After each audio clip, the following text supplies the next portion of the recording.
அடாடாடாடா ஒரு இடத்துக்கு கிளம்பும் போது சேலையை கட்டுறேன் பாவாடை கட்டுறேன்னு கூப்பிடும் போது கட்டிக்கிட்டு இருப்பா. சீக்கிரம் வாடி, நீ என்ன கல்யாணம் பண்ண வாடி சீக்கிரம். குழந்தை அழுதுட்டு இருக்குல்ல. என்ன குழந்தை அழுகுது? இந்த பிள்ளைக்கு எப்படின்னா அடுத்த பிள்ளைக்கு என்ன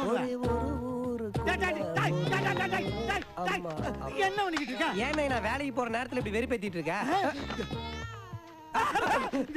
யோ ஏன் இப்படி சீப்பா பண்ணிட்டு இருக்க? இன்னைக்கு தேதி என்னடா? ஒரு வாரமா சொல்லிக்கிட்டு இருக்கேன். வாணியம்பாடி பசீர் பாய் பொண்ணு கல்யாணம், பசீர் பாய் பொண்ணு கல்யாணம். அப்புறம் நீ பாட்டுக்கு வேலை கிளம்பிக்கிட்டு இருந்தா என்னடா அர்த்தம்? கல்யாணத்துக்கு வரலன்னு அர்த்தம். இந்த வர்றா சொல்றத கேளுடா. டேய் சொல்றத கேளு. இங்க வர்றா. என்ன பண்ணிக்கிட்டு டேய் பக்கத்துல இருக்கார பாரு. அவன் பிள்ளைய கையில தூக்கிட்டு அவன் பொண்டாட்டி அப்படியே அணைச்சிக்கிட்டு தெனா வெளியில கூட்டி போயிருக்கானே. அப்படி போகணும் எனக்கு ஆசை இருக்காதா? அவன் பொண்டாட்டி அணைச்சு கூட்டணும் போன நீ ஏன்டா ஆசைப்படுற?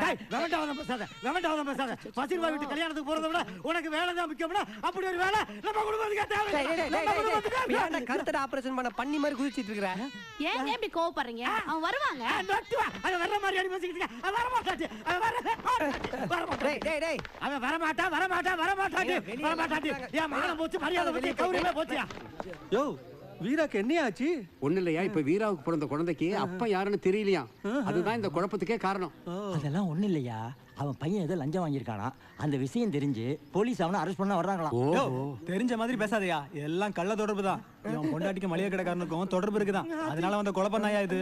இந்த 4 பேர் 4 விதமா பேசுவாங்கன்னு சொல்லுவாங்களே, அந்த 4 பேர் நீங்க தானா? நீங்கெல்லாம் இன்னும் சாவலையாடா. உங்க மண்டையில ஓடுங்கடா. இந்த ஏரியா பக்கமே நான் உங்களை பார்க்க கூடாது. ஏன்னா என்ன இப்படி மானத்தை வாங்கிட்டு இருக்கேன்? இப்ப என்ன நான் பஷீர் பாய் கல்யாணத்துக்கு நான் வரேன். ஓகேவா? செல்ல குட்டிங்க, பஷீர் பாய் கல்யாணத்துக்கு போறோமா, பிரியாணி சாப்பிட போறோமா? அவனா யார் அந்த பஷீர் பாய்? யாருக்குடா தெரியும்? எச்சு போலான்னு கீழே குனிஞ்சேன்.